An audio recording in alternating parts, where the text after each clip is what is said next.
Yo tout le monde, dit ici je suis tout seul mais pas pour longtemps car je serai accompagné pour la critique de Alien Romulus de mon cher ami et collègue Armand qui a donc vu le film, mais avant je tenais à vous faire un résumé global de la saga, de mon avis sur la saga Alien que j'ai vu en son intégralité, contrairement à Armand qui n'a pas vu toute la saga Alien par exemple et qui offrira un point de vue différent par rapport au mien, donc je me voyais pas concevoir une critique sur Alien Romulus sans vous parler de mon avis sur toute la saga, sachant que c'est un film qui déjà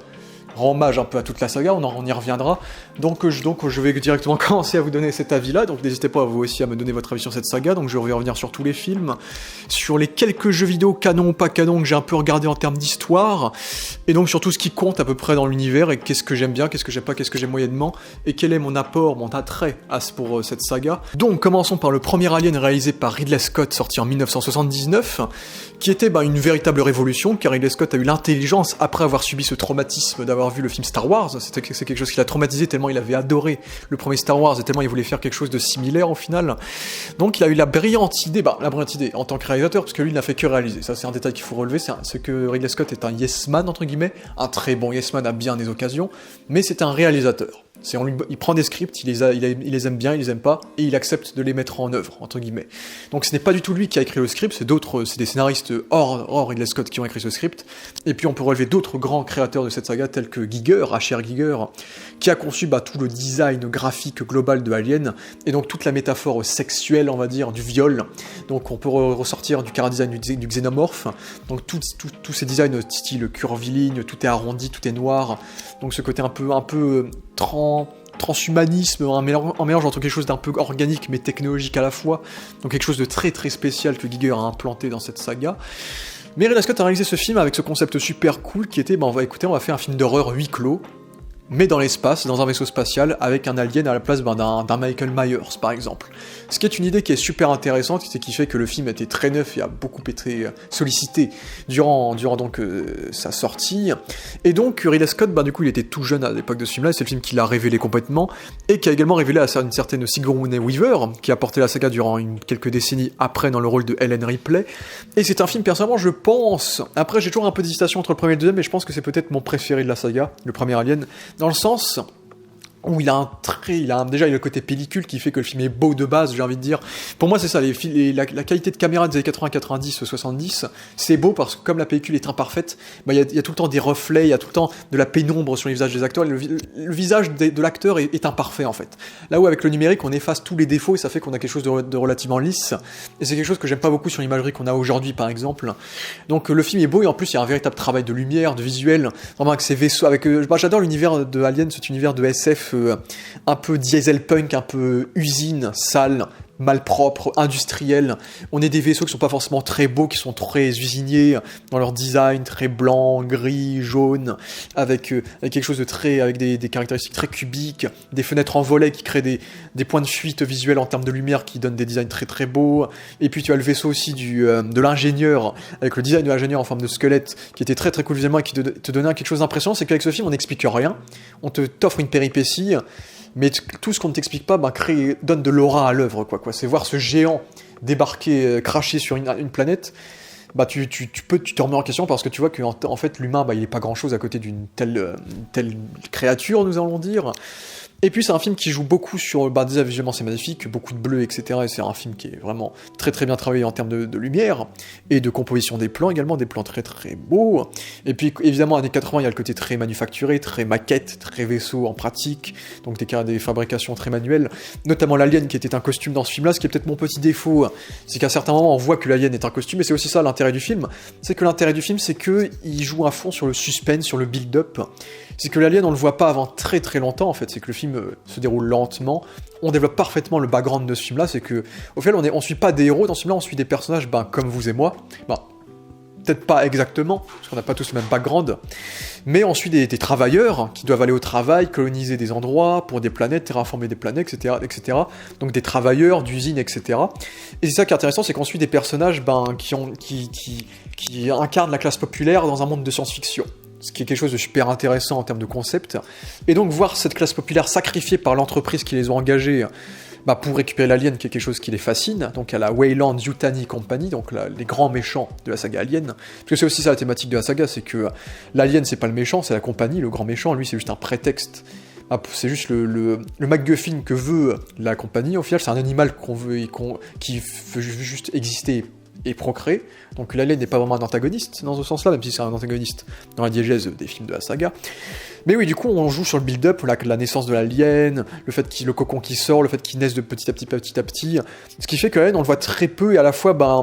les moments où on le voit sont iconiques et mémorables. Parce qu'il commet des meurtres qui ont un style très particulier, parce qu'on le voit vraiment... Ce personnage est vraiment, si on appelle ça un personnage, est vraiment parsemé de bout en bout durant tout le film, en fait. Et du coup, c'est un des premiers films à nous iconiser, ce qui est un peu un cliché du film de slasher, mais un bon cliché du film de slasher, mais un peu mieux déjoué comme dans celui-là,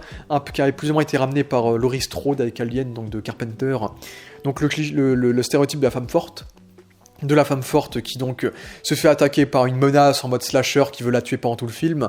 et cette péripétie-là va l'endurcir durant tout le film et va en faire d'elle une femme charismatique, meneuse et qui est prête à combattre la menace au final. Bon, moins dans ce film-là, parce que Ripley rencontre l'alien dans ce film-là, et puis on peut aussi relever l'excellent casting que nous avons dans ce film, entre John Hurt, Ian Holm, entre autres, Harry Dean Stanton, donc des acteurs qui ont vraiment des gueules, ça respire la vie dans leur visage, en fait, c'est vraiment des très bons castings, très charismatiques, et on a évidemment des séquences cultes, comme la séquence du facehugger, et donc du bébé alien qui sort du ventre, du coup par exemple, qui a été une surprise pour le casting, qui a vraiment réagi au fait que le truc sorte, c'est que personne ne savait que ça allait sortir, donc il y a quelque chose de très authentique dans ce film-là, qui fonctionne très bien, et puis on peut comprendre bien sûr la métaphore du viol par rapport à l'alien au facehugger déjà, qui te violent parce qu'ils rentrent plus ou moins dans ta bouche, ils conçoivent un bébé contre ta volonté qui va sortir de ton ventre, donc il y a tout ce délire-là, et l'alien qui tue un personnage avec sa queue par exemple, donc qui te pénètre. Et puis tout le délire du sang, du liquide blanc, notamment du liquide blanc de l'androïde, qui était un très bon twist à l'époque de ce film-là, donc les androïdes de la saga Alien, avec le personnage de Ian Holm, comment on introduit super bien, on développe super bien les personnages, qui sont pas juste des clichés, ils ont quand même une personnalité, on développe bien leur peur, ils ont des morts mémorables, ils ont une gueule au moins, c'est ce qu'on peut dire. On termine sur un final qui peut nous laisser la porte ouverte pour un film davantage intéressant, parce qu'on est sur un film gore, un film d'horreur, de suspense, très bien fait. Vraiment la séquence des cocons, tu vois tous les personnages en cocon, il y a quelque chose qui a dû être très très compliqué à regarder à l'époque, entre guillemets, et donc avec cette fin ouverte où donc Ripley finit en stase, et bien ça nous laissait promettre une suite qui pourrait être différente, et c'est ça que j'aime bien avec cette saga, c'est que aucun film ne se ressemble. Tous les films sont diamétralement différents d'un à l'autre, en fait, vu que le deuxième film, que James Cameron a réalisé, donc son premier vrai film, entre guillemets, si on ignore Piranha, qu'il désavoue lui-même. Donc Alien 2, j'aime beaucoup ce film-là, même si je trouve qu'il met un peu de temps à se mettre en place, quand même, mais je trouve que c'est un très bon film, dommage que certaines scènes soient coupées, je pense notamment à la séquence où on découvre que Ripley avait une fille qui est décédée, un peu à Interstellar, qui est décédée de vieillesse avant qu'elle soit retrouvée dans l'espace des décennies plus tard. Donc ça, c'est quelque chose qui aurait apporté encore plus de gravitas au fait qu'elle a une relation un peu mère-fille avec Newt, la fille, la gamine. Après, j'accepte les gens qui aiment bien l'interprétation qu'en fait c'est juste une maternelle pour une femme de prendre soin d'une fille et que en fait la scène peut quand même être enlevée de la fille de Ripley, donc j'ai envie de dire oui, on peut le prendre des deux sens, j'accepte un peu toutes les versions, puisque quasiment tous les films ont eu des versions longues aussi, donc il faut dire ça aussi. Donc, mais moi je crois que j'ai vu que les versions longues en vérité, quasiment. Donc moi, les débats version, me posez pas de questions, je connais pas trop. C'est moi, je regarde le film que je trouve dans les plateformes, et puis voilà. Mais Alien 2, c'est un très très bon film dans le côté, c'est un peu Predator avant l'heure, c'est qu'on te prend un contre-pied en te prenant des gros militaires badass, un personnage féminin badass, t'as... merde, comment il s'appelle ? L'acteur qui a déjà joué pour James Cameron, Michael Biehn aussi, badass, Bill Paxton, qui joue un peu du Bill Paxton, un personnage un peu connard, qui charrie un peu tout le monde, mais badass, tu vois, qui veut massacrer des gens, etc., qui veut buter des aliens. Donc on te fait ça, et ensuite on se prend le contre-pied, vu que là, les aliens ensuite butent tout le monde, et c'est aussi ça, c'est on est sur du toujours plus. C'est que ce film-là s'appelle Aliens, et donc on a plein d'aliens dans ce film,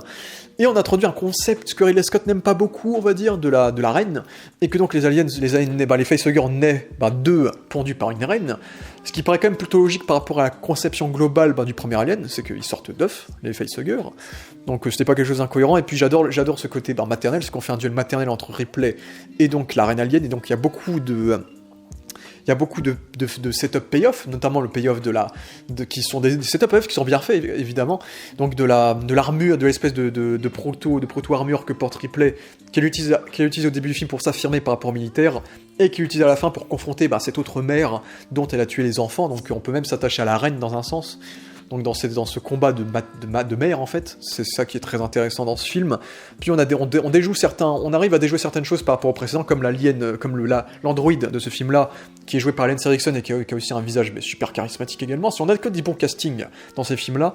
et là aussi on te déjoue avec un personnage qui pour le coup est positif, est un bon android qui est gentil au final. Donc oui, il y a plein de séquences comme ça, et puis le film est peut-être moins travaillé visuellement, parce qu'on travaille moins l'ambiance, on travaille plus l'action. Mais on est sur un film qui reste très très beau malgré tout, également visuellement. J'adore l'idée qu'on ait des colonies qui se sont emparées de la planète, tout ce côté terraformisation où les gens travaillent dans des colonies qui sont... Ce que j'aime bien avec le monde d'Alien, c'est qu'on est sur un monde dieselpunk qui s'y est pris trop tôt en fait. C'est qu'on est sur un monde où les humains se mettent déjà à terraformer des planètes parce qu'ils ont des vaisseaux spatiaux et ils ont ce qu'il faut pour terraformer la planète. Mais à la fois, ils n'ont pas forcément la sécurité, l'hygiène et l'état de santé valable pour ces terraformations-là. C'est qu'on est sur des terraformations qui polluent, on sent que c'est sale, qui fait parfois jamais jour. Et c'est ce qu'on sent dans les colonies de cette planète, dans la planète LV426, c'est que tu as des humains qui vivent dans ces mondes qui ressemblent à rien, quoi, qui sont vraiment sales et ils doivent travailler à vie pour que ces mondes soient complètement habitables au profit de leur santé, on va dire. Et à côté, tu vois tous ces corporatistes qui sont dans leur bureau, qui écoutent Ripley, qui sont un peu en mode Balek, parce que c'est Wayland et parce qu'ils connaissent pas la vraie vie, on va dire. Notamment avec le personnage de Burke, qui porte très bien son nom, qui est vraiment le corporatiste de base, quoi. On croit que c'est quelqu'un qui est bien, qui prend bien soin de Ripley au début, mais au final, il fait tout pour le pognon, pour récupérer l'alien, pour expérimenter l'alien, etc. Donc tout est bien travaillé dans les thématiques que développe ce film, et qui fait que, on a une très bonne suite de la part de James Cameron, beaucoup plus action, qui met, avec malgré tout de la tension, quelque chose de plus spectaculaire, de plus varié dans les péripéties qu'on a, mais je trouve quand même que le film met du temps à se mettre en place, quand même. Ça, c'est mon petit défaut qui fait que peut-être je préfère quand même le premier, et puis j'ai pas relevé le fait qu'on a des très bonnes BO dans cette saga, je pense à James Horner, avec Jerry Goldsmith, donc on a eu des très bons compositeurs très connus pour cette saga, avec des musiques qui portent complètement la saga évidemment, des musiques d'ambiance surtout, et puis on a eu Alien 3, donc le film qui a un peu tué ce rêve de voir Ripley avoir cette famille d'adoption, on va dire, avec le personnage de Michael Biehn, avec donc Newt, ou David Fincher, donc qui n'a pas eu les pleins pouvoirs sur la conception de ce film, ça on le sait bien, parce que ce film déjà a mis énormément de temps à se faire, ça aurait dû être un film plus sectaire, peut-être plus désertique, etc. Il y a eu plein de développements de ce film, mais malgré tout on a eu un gloubi-boulga de tous ces morceaux de développement qui ont conduit au film qu'on a de Alien 3,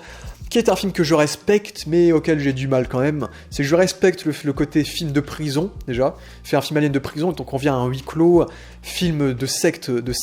où du coup Ripley se retrouve dans un environnement où il n'y a que des hommes, où elle-même doit s'immiscer dans ce milieu d'hommes, où du coup la métaphore du viol est encore plus présente, par défaut,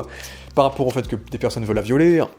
alors que nous sommes sur des prisonniers qui doivent se repentir dans leur travail. Donc il y a quelque chose de paradoxal sur ça, c'est qu'on est sur un film qui parle de rédemption, d'humanité, mais à la fois on arrive à te montrer peut-être les pires ressorts de l'humanité et te développer aussi le côté folie. C'est que David Fincher commence déjà à immiscer un peu ce qui fera son cinéma à l'avenir avec ce premier film, c'est-à-dire le côté serial killer où t'as un gars qui perd la boule pendant tout le film et qui commence à buter des gens et à partir en cacahuète, le côté prison, son esthétique visuelle qui lui relève beaucoup plus du vert jaune qui sort de ce film-là, qu'on aime ou on n'aime pas, mais en tout cas ça crée un esthétique qui fait que tu vois un plan d'Alien 3, tu sais que c'est Alien 3, on va dire. On a aussi un très bon casting toujours, on retrouve Lance Erickson, on a Charles Dance, qui est un très bon acteur, qui a un rôle très sympa également, qui dure pas longtemps, mais justement ça crée le côté surprise, c'est que le personnage part assez vite du film.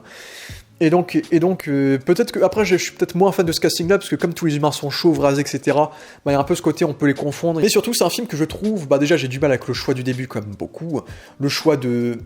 nous montrer que tout le monde meurt au début du film, sauf Ripley, encore, et que Ripley n'aura pas cette petite famille, c'est qu'on a carrément une scène où on voit le cadavre de Newt, parce qu'il y a une autopsie. Donc c'est un film qui est très sombre, très Fincher dans un sens, avec une séquence de morgue, des séquences de meurtre, donc très très, qui titille vraiment la sensibilité des gens, on va dire. Surtout que là, on est quelque chose sur peut-être de beaucoup plus trash, avec déjà une réinvention de l'alien qui est plutôt cool. J'aime bien cette idée de l'alien pas bipède, mais du coup quadrupède. Donc soit il vient d'une vache, soit il vient d'un chien, dépendant de la version que vous regardez. Donc j'aime bien cette idée d'un alien qui est peut-être un peu plus petit, plus bipède, plus agile. Et il y a beaucoup d'idées de réalisation qui sont cool dans ce film-là, notamment les idées de point de vue subjectif de l'alien qui nous suit, qui rappelle bien sûr les Dents de la Mer dans ces idées de plan, la manière dont cet alien est beaucoup plus furtif et rapide. Après, malgré tout, il n'y a pas de CGI dans ce film-là, c'est surtout qu'ils ont mis des maquettes sur fond bleu et qu'ils les ont intégrées dans ce film, ce qui fait qu'on a quand même des plans très dégueulasses dans ce film-là, quand même, il faut l'admettre. Et comme j'ai dit, j'ai beaucoup de mal avec le début, mais à la fois, je respecte quand même le parti pris, parce que je trouve que ça reste intéressant du point de vue du replay, tout ce qu'elle vit dans ce film-là, d'avoir... En fait, on est dans le film un peu ultime de Ripley, c'est que dans ce film-là, c'est bon, Ripley, en fait, elle devient ce qu'elle regrettait le plus, c'est qu'elle devient porteuse d'une reine alien, carrément. Elle est enceinte d'une reine alien, de la dernière reine alien, et si elle la tue, il n'y aura plus jamais d'alien, entre guillemets. Donc on est vraiment sur une fin de trilogie, dans le sens où vraiment, la saga s'arrête dans cette trilogie, entre guillemets, dans un terme chronologique, nous allons dire, vu que du coup, t'as Ripley qui se sacrifie de façon très religieuse, et il y a un côté bien sûr très religieux par rapport à cette secte, donc qui bien sûr va être davantage plus traité le côté religion-symbolisme avec Ridley Scott des décennies plus tard. Mais c'est un film qui reste très très bon dans l'interprétation, dans le style et dans le fait que David Fincher, malgré toutes les casseroles qu'il s'est pris au cul, a réussi à proposer quelque chose qui est assez reconnaissable par rapport à son style. Mais je trouve le film très long, très très long, avec des situations très souvent un peu paradoxales, malheureusement. Mais le film, après moi j'ai vu la version longue, il fait 2h20, 2h20-30, ce qui est très très long. Surtout pour un film huis clos de prison Alien. Alien, on est surtout sur du film d'horreur de huis clos, et un film d'horreur de huis clos, en général, tu t'attends à du 1h30, 2h, 1h50 max, quoi. Donc, c'est vrai que moi, le film, je le trouve très très compliqué à digérer en un seul visionnage. J'ai beaucoup de mal avec ce film-là. Je respecte ses partis pris, même si j'ai du mal avec certains de ses partis pris. Mais voilà, Alien 3, c'est un film qui est moins bien pour moi, mais je respecte les gens qui l'apprécient quand même. Donc voilà. Et puis Cocorico, Jean-Pierre Jeunet a fait Alien 4, donc Alien Résurrection, qui est un film qui, oui, essentiellement est fait pour le pognon. Très clairement, ça se voit dans le film, c'est un film qui est fait pour le pognon, parce que Sigourney, est-ce que tu veux pas revenir dans la saga Alien ? Elle a fait oui, vas-y, le gros chèque. Et donc on va faire un film n'importe nawak en termes de scénario, coécrit par Joss Whedon, qui a fait Buffy contre les vampires, et plein d'autres œuvres comme ça, les Avengers notamment, et Firefly. Et donc on retrouve un peu le côté Joss Whedon du script, même si Joss Whedon désavoue complètement le script. Tout le monde désavoue quelque chose dans cette saga, c'est assez marrant. D'ailleurs, quasiment. Donc il désavoue complètement son script, même si on ressent le côté Joss Whedon dans le sens où on a beaucoup de camaraderie entre les personnages dans ce film-là, c'est qu'il y a un côté humoristique. Et c'est pour ça, Alien 4, c'est un film que je respecte, parce qu'on est sur un film où on dit pas d'horreur, on va s'amuser avec la saga. L'Alien, on l'a toujours suggéré durant tous les films quasiment, un peu moins le 2, et là, on va vous le mettre bien en face de vous, vous aurez plein d'aliens entre eux, des aliens qui vont s'entretuer, des aliens qui vont nager dans l'eau, et c'est super cool d'ailleurs, des combats où ça s'asside de la gueule, et même il y a un côté très animal où t'as l'alien qui se fait torturer par un gars, et il comprend ce que fait le gars, et lui aussi subit ça au gars, en appuyant sur le bouton qui va buter le scientifique. Donc il y a ce côté animal, il y a un côté kitsch, Alien 4 qui le rend complètement unique dans la saga, complètement singulier. Mais moi, dans la diégèse, je trouve que ça passe bien parce qu'il y a vraiment ce côté film bonus, dans le sens où ce film-là se déroule des milliers d'années après la saga. Donc en vrai, c'est un film que t'es même pas obligé de compter dans un sens, vu que la vraie Ripley est morte dans Alien 3, avec une conclusion qui était très très bien, où elle confrontait donc Lance Erickson, donc que pour moi c'est Weyland, pour moi c'est un Weyland, Lance Erickson dans Alien 3,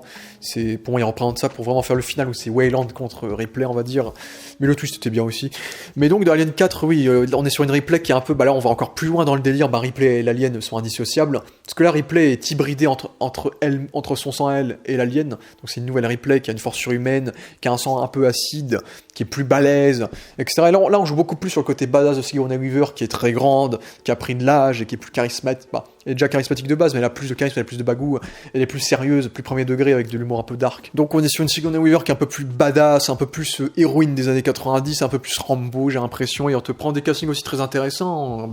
Ron Perlman qui est très cool en ce film-là, Winona Ryder qui joue une androïde également. Donc une androïde qui, on refait un twist sur Android et ça marche très très bien, et on développe un peu l'humanité par rapport à l'Android, etc. Ce qui est plutôt intéressant. Et donc le côté, juste il s'amuse dans la mise en scène, Jean-Pierre Jeunet, il s'amuse. Déjà, il y a une patte qui est plus jaunâtre, donc qui ressemble un peu à la patine bien sûr d'Amélie Poulain du cinéma que l'on connaît de Monsieur Jeunet. Et donc qui rend le film assez singulier dans son visage, c'est qu'on sait. Tu vois un plan d'Alien 4 comme Alien 3, tu sais que c'est Alien 4 en fait. Et il y a plein d'idées qui sont super bien trouvées, des séquences, des caméras embarquées qui rentrent dans le corps pour montrer l'alien qui va sortir du ventre, plein de caméras embarquées, des caméras 3D qui se baladent un peu partout, des plans complètement n'importe nawak, des morts, on s'amuse sur la violence aussi, il y a beaucoup de séquences très violentes, notamment, moi j'adore l'idée de l'alien hybride qui tue la reine, qui a ce côté très expressif avec ce visage où tu sais pas s'il est Tu sais pas s'il est répugnant, perturbant à regarder, ou s'il est mignon, parce qu'il a ce côté mignon, ce côté animal qui veut aller voir sa mère, et ensuite il subit la mort la plus horrible du film, et c'est super triste. Donc c'est la seule fois que tu ressens vraiment des émotions pour un xénomorphe, en fait. Donc ce nouveau-né, donc cette idée du nouveau-né qui était très très cool dans ce film. Et donc, et puis j'aime bien, parce que ça permet de conclure la saga Alien en termes de chronologie, sur Paris. Parce qu'à la fin, ils arrivent à Paris, on voit que la Terre a été détruite. En tout cas, Paris au moins. Donc pour moi, ça reste logique avec la thématique d'Alien sur le côté usine, le côté pollution, le côté l'humain s'entretue dans cet aspect-là. Donc c'est une fin qui me plaît, c'est une fin ouverte. On peut s'arrêter à là, mais à la fois, ça fait que l'histoire de cette replay est un peu incomplète. Donc ouais, pour moi, Alien 4, c'est une comédie, une comédie un peu trash, quoi. C'est un peu comme ça qu'il faut le prendre. C'est un film qui est très divertissant, qui revient plus sur le côté action gun de James Cameron, mais avec un ton qui est très français, burlesque, on va dire, de la part de Jean-Pierre Jeunet, qui fait que moi, c'est un film que j'aime bien. Ça fait très film bonus, pour moi, c'est pas un film que tu prends nécessairement au sérieux, mais au moins, malgré le côté burlesque, comédie, etc., c'est un film qui est bien fait dans ce côté-là, ce qui fait que je l'apprécie quand même, ce qui fait que moi, j'apprécie plutôt les 4 films Aliens, au final. Là où les Aliens vs Predator, je ne les ai pas vus, donc je ne commenterai pas, même si je sais qu'il y a 2-3 connexions, même si c'est pas vraiment canon au final. Mais bon, j'ai un peu la flemme de regarder des films de Paul W.S. Anderson, Monsieur Resident Evil, Monster Hunter. Donc on va directement passer sur les 2 films qui la divisent peut-être le plus de la saga, c'est-à-dire les 2 films de Ridley Scott, donc Prometheus et Alien Covenant. Et je vous avoue que je suis mitigé, parce que déjà Ridley Scott, il est parti sur un délire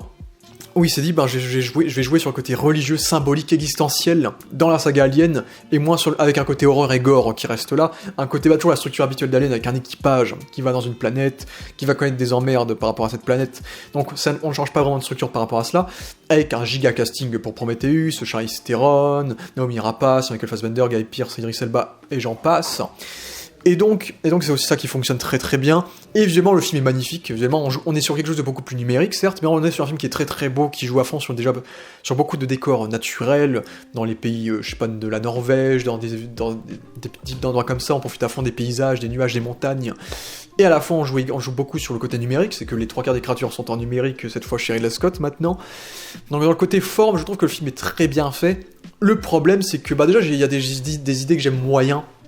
Je suis assez peu fan. Je suis très divisé parce que moi j'aime bien l'idée des ingénieurs, l'idée que c'est les ingénieurs qui nous ont créés, et l'idée que les ingénieurs, en fait, ce sont des statues romaines vivantes, en fait, des statues romaines vivantes. J'aime bien l'idée d'avoir une statue romaine. En fait, les gars, ils sont en cire, ils sont blancs. J'aime bien le design, mais à la fois j'aime pas le fait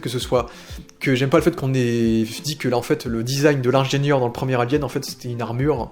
C'était un costume, et c'était pas le vrai corps du mec, quoi. C'était pas une espèce d'éléphant squelettique, genre. Donc j'étais assez déçu que ce soit juste une armure. En plus, c'est pas cohérent avec les trous dans les yeux, donc il y a plein de trucs comme ça. Et à la fois, j'aime beaucoup l'idée c'est que le film a de très très belles répliques, il y a de très très beaux développements sur l'humanité, sur qui nous sommes, qui sont nos créateurs, pourquoi nous ont-ils créés, pourquoi nous ont-ils abandonnés, qu'est-ce qu'ils veulent, etc. Et ça, c'est quelque chose qui marche très très bien dans le film, sur les humains, et parce qu'on fait un film qui est sur 3 générations, les ingénieurs, les humains et les androïdes, avec le personnage de David, qui est peut-être mon personnage avec Ripley préféré de la saga, et clairement le personnage qui porte les 2 films de Ridley Scott, et peut-être le seul truc que j'aimerais revoir plus tard des films de Ridley Scott, puisque David mérite une conclusion. Et donc oui, le film est très beau, surtout avec ses armures jaunes, les lumières jaunes, le côté bleu, le côté grisâtre de la planète, etc., vu qu'on revient sur une planète élevée, quelque chose. Et c'est ça mon problème, c'est que le film aurait dû être, à la base, déjà c'était l'idée de base, c'était comme ça que c'était vendu, c'est que c'était une préquelle à l'Alien. Au premier Alien, une préquelle, on voyait comment l'ingénieur s'était écrasé sur une planète élevée, je sais plus combien, avec les œufs de xénomorphes, un équipage qui va les trouver, fin du film, quoi. Alors que là, en fait, on te fait le même délire, c'est qu'on retrouve un vaisseau avec un ingénieur à l'intérieur, avec un équipage qui les retrouve, sauf que là, c'est une autre planète, et donc c'est une autre péripétie qui se déroule, et donc ça se déroule pas dans la même localisation que le premier Alien. Donc ce qui fait que pourquoi je regarde ce film en fait, à la fois ça rend ce film plus singulier dans la saga, c'est que ça raconte sa propre histoire dans son propre environnement avec sa propre finalité, mais à la fois tu dis le pitch de base il est pas respecté là, moyennement respecté. Surtout c'est un film qui joue beaucoup sur le flou. C'est à la fois on te voit un film qui doit répondre à des questions et au fait il répond pas tant que ça aux questions. C'est aussi ça, c'est quand il y a pas vraiment de xénomorphes qui apparaissent dans le film, on te tease potentiellement que les ingénieurs vénéraient des xénomorphes avant, et que donc oui, les xénomorphes n'ont jamais été créés par les ingénieurs en vérité, puisqu'il faut savoir que Ridley Scott déteste l'idée de la reine alien dans Aliens, donc lui il voulait créer sa propre backstory de l'alien, Parce qu'après, c'est pas non plus une vision qui me déplaît non plus, puisque l'alien, à la base, c'est une sorte de créature semi-organique, semi-technologique, donc... Le fait que l'alien soit une création artificielle, pour moi, n'est pas incohérent non plus. Donc c'est pas une vision qui me déplaît, c'est juste que bien sûr, ça va créer des incohérences avec la saga, et ça commence à foutre un peu le bordel, mais ça, voilà, on fait avec. Mais voilà, pour moi, c'est un film qui a aussi une très belle musique, mais qui a des situations qui sont tellement mal écrites. Oh là là. Juste la meuf qui court droit quand le vaisseau s'écrase bien droit comme ça, au lieu de partir comme ça, ou le gars le scientifique, a priori scientifique, qui se prend le truc dans la figure comme un débile et qui est un peu con, et le fait que tout le monde soit con dans ce film aussi, ou même des idées de le liquide noir qui fait n'importe quoi, c'est aussi quelque chose de très space aussi, c'est un coup, si t'as une goutte, ça te fait toi un zombie, si ensuite ça te fait naître une espèce de pieuvre, et puis pieuvre plus alien, ça crée une espèce de proto-xénomorphe, qu'on revoit plus jamais. Donc le film est très... C'est vraiment de la Zumba, en termes d'histoire et d'idées, quoi. Les idées sont cool, hein. T'as un zombie dans la saga Alien, t'as une espèce de pieuvre, t'as un ingénieur qui est badass, mais... c'est placé là, quoi, c'est là, quoi. C'est dommage parce que t'as des questionnements super intéressants. Comme David, cet androïde, qui au lieu de rester en stase, quand tout le monde est en stase pour surveiller le vaisseau, le gars il regarde des films, il s'identifie à l'humanité, il se croit pour un humain, il fait du sport alors que le gars c'est un androïde, il va pas gagner la musculature,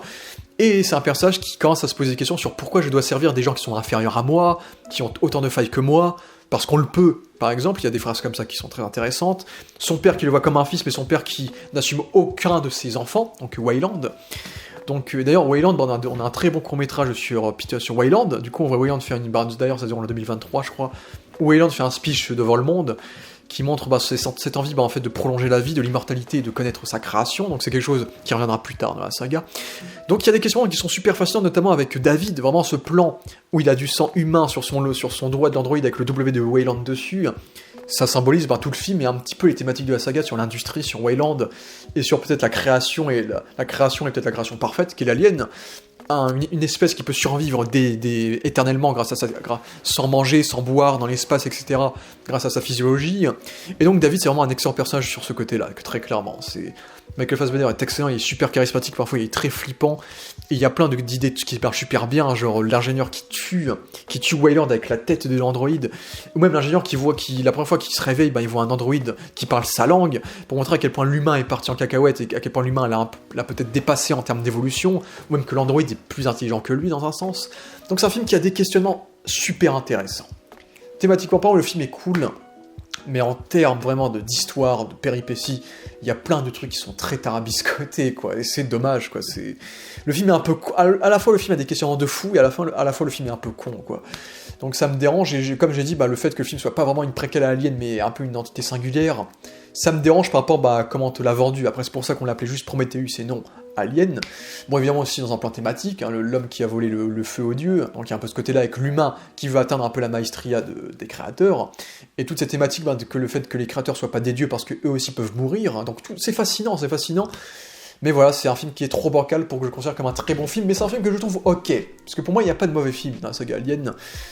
ça disait certains. Et donc il y a Alien Covenant également, qui est un peu dans le prolongement. Je dirais peut-être que ce film-là est mieux, parce que ce film-là, c'est un peu mieux où aller, on va dire. C'est que dans ce film-là, c'est un peu le classique.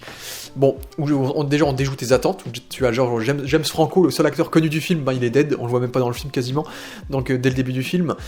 Mais évidemment, on rejoue sur un équipage qui reçoit un signal de détresse, qui va aller dans une planète, et qui va rencontrer des emmerdes à partir de cette planète, comme dans tout le reste de la saga, avec bien sûr également ce rythme en 4 actes qu'on connaît de la saga Alien, qu'on retrouve dans tous les films de la saga Alien également. Et donc on a un très bon casting également avec Billy Crudup, on reparle encore de religion avec Billy Crudup, qui est un personnage qui est très croyant dans ce film-là, on suit d'autres personnages, et j'adore la dualité, surtout, c'est ça qui fait le film, quoi, c'est qu'on a une protagoniste, mais qui est pas forcément super mémorable, mais qui est directement éclipsée quand tu as les deux David qui se confrontent, t'as Walter et David, et Michael Fassbender est excellent dans le rôle. Cette idée qu'on développe, qu'on a deux androïdes qui sont du même modèle, qu'en ait un qui soit quand même plus évolué, mais qui est malgré tout, qui dépasse pas le stade de la programmation, alors que tu as l'autre qui s'est complètement émancipé, qui a tué les ingénieurs, qui a refait du liquide noir et qui fait des expériences. D'ailleurs, bon, ça reste débile que le sort de Shaw soit révélé dans une vidéo YouTube et pas dans le film. Bon, ça, voilà. Mais c'est un film qui est très intéressant également, encore une fois, sur l'humanité, encore une fois, sur la création, sur l'envie de créer la perfection, et sur le côté Android, c'est que David, encore une fois, c'est un personnage qui est excellent, quoi, je trouve. Vraiment, quand il apprend la flûte, et quand il apprend la flûte avec Walter, quand il essaie de créer quelque chose de parfait, de composer quelque chose de parfait, au final, tu te rends compte que plusieurs fois dans le film, David commet des erreurs, c'est qu'il donne des sources qui sont fausses, il joue un morceau avec des fausses notes, il y a plein de détails comme ça qui te montrent que David, en fait, ne vaut pas mieux que les humains. Il se pense comme l'espèce parfaite qui pourra créer l'espèce encore plus parfaite qui est le xénomorphe, mais au final, lui-même, il vaut pas mieux que l'humain, en fait, il est faillible, et c'est ça qui marche, notamment avec sa cicatrice à la fin, qui démontre son imperfection, notamment, et sa confrontation avec Walter. Donc c'est un personnage qui est encore plus intéressant, et qui donc crée, on va dire, peut-être pas le xénomorphe ultime, parce que le xénomorphe aurait a priori déjà existé avec Prometheus, mais qui crée un peu là, le modèle de xénomorphe classique que l'on rencontrera plus tard dans les films classiques de la saga Alien. Donc, pour critiquer le fait qu'on est sur du full CGI, ce qui me dérange pas dans le sens où le CGI est très bien, et j'avouerais que dans tous les films de la saga, j'avoue que le xénomorphe blanc, le néomorphe, je le trouve quand même flippant, vraiment blanc, sans yeux, rien du tout, et qui bouffe des gens. C'est vrai le film est très violent, et ça se retient pas du tout, un peu plus terrifiant et horrifique on revient un peu plus dans les bases du premier Alien, un peu plus terrifiant et horrifique que le précédent, que Prometheus, mais qui préserve quand même les thématiques de Prometheus. C'est un film qui est peut-être moins beau parce que plus dark dans les visuels. Après, malheureusement, il y a toujours des situations connes, encore une fois. Comme Billy Crudup qui obéit totalement à David alors que le gars a buté son alien préféré juste avant, d'où tu vas le croire. Après, il y a une scène coupée qui montrait que le gars avait pris de la drogue, etc., mais ça a été coupé, donc pas à prendre en compte. Ou par exemple le fait que les gens se promènent sans costume d'astronaute, sans leur combinaison d'astronaute, ce qui est aussi un peu débile dans une planète inhospitalier, et ils se le prennent directement dans la figure avec l'espèce de bactéries qui rentrent dans l'oreille du gars qui fume. En plus il fume dans une planète à coloniser également. Donc il y a plein de bêtises comme ça, encore une fois. C'est Ridley Scott, le scénario, quoi. Mais visuellement, je trouve que c'est toujours aussi maîtrisé, même si je trouve peut-être le film moins intéressant dans son casting, dans les personnages, et dans le visuel. Il y a le personnage de David, et le fait qu'on revienne un peu plus dans les bases de la saga, dans ce qu'on a dans ce film-là. Bon, même si le dernier acte ressemble beaucoup au premier Alien, et c'est pas forcément foncièrement original, mais la fin nous vendait peut-être au moins un final qui aurait pu être intéressant avec David, qui enfin nous aurait mené au premier Alien, ce que nous n'avons pas eu, malheureusement, ce qu'on aura peut-être jamais, peut-être dans un comics, je sais pas, on verra. Mais bon, j'espère qu'on reverra David un jour d'une manière ou d'une autre, dans tous les cas, et c'est que ça que je veux revoir, parce que le reste du film, encore une fois, c'est comme Prometheus, pour moi c'est à peu près au même niveau, peut-être un poil mieux, parce qu'on est un peu plus auto-centré, on sait un peu mieux où on veut aller, cette fois-ci, notamment avec ce côté mythe romain, Ozymandias, donc toutes ces évocations, l'esthétique très pré-Pompéi des ingénieurs, donc on retrouve des imageries super intéressantes, mais encore une fois, voilà quoi. Ridley Scott, il a fait une duologie, un diptyque qui est très moyen parce que, plein de défauts d'écriture, plein de défauts scénaristiques, de visuels, beaucoup de CGI dans ce film-là et beaucoup moins de practical, donc il y a des choses qu'on peut reprocher, mais je respecte malgré tout la place de ces films dans la saga parce qu'au moins ils font quelque chose de neuf, qui a presque rien à voir avec la saga, on va dire, tout en respectant un peu la structure de l'équipage, de la planète à découvrir, de l'alien, etc. Donc voilà, pour moi, la saga Alien, c'est pas de mauvais films, c'est 6 films, 3 films très moyens, je dirais peut-être, le 3e, les 2 derniers avec Ridley Scott, mais pour moi c'est une saga qui se tient bien debout, qui arrive à se renouveler de film en film. C'est ça que j'aime bien avec Alien, c'est que rien ne se ressemble, c'est que tous les films sont différents, traitent un genre cinématographique différent,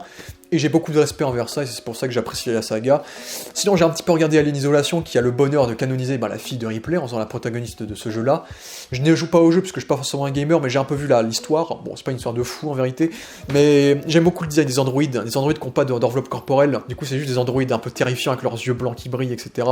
Donc je les trouve plus flippants que l'Alien dans cette histoire-là. Mais juste le fait d'avoir une histoire un peu claustrophobique en jeu vidéo dit d'Alien avec Ellen Ripley, je trouve que c'était quelque chose qui était cool à voir, et je suis content que ce soit canon à l'univers plus ou moins. Je sais qu'il y a un jeu qui s'appelle Special Force Commandos, je crois, qui canonise le fait que peut-être Michael Biehn soit pas mort. Mais bon, à ce qui ce jeu est très nul, mais j'ai quand même regardé vite fait, et puis voilà quoi. Et puis on parlera de l'avenir de la saga avec Armand tout à l'heure, donc n'hésitez pas à donner votre avis sur cette saga que j'apprécie, quand même, j'apprécie la saga Alien, dans les commentaires, évidemment, et on se retrouve du coup sur la review de Alien Romulus avec Armand, en full spoiler cette fois-ci, parce que le film est sorti il y a un mois les gars, donc voilà, au bout d'un moment, quand faut y aller, j'ai été en retard, donc je m'en excuse. Donc voilà, merci à tous d'avoir vu cette vidéo, et à toutes, ciao.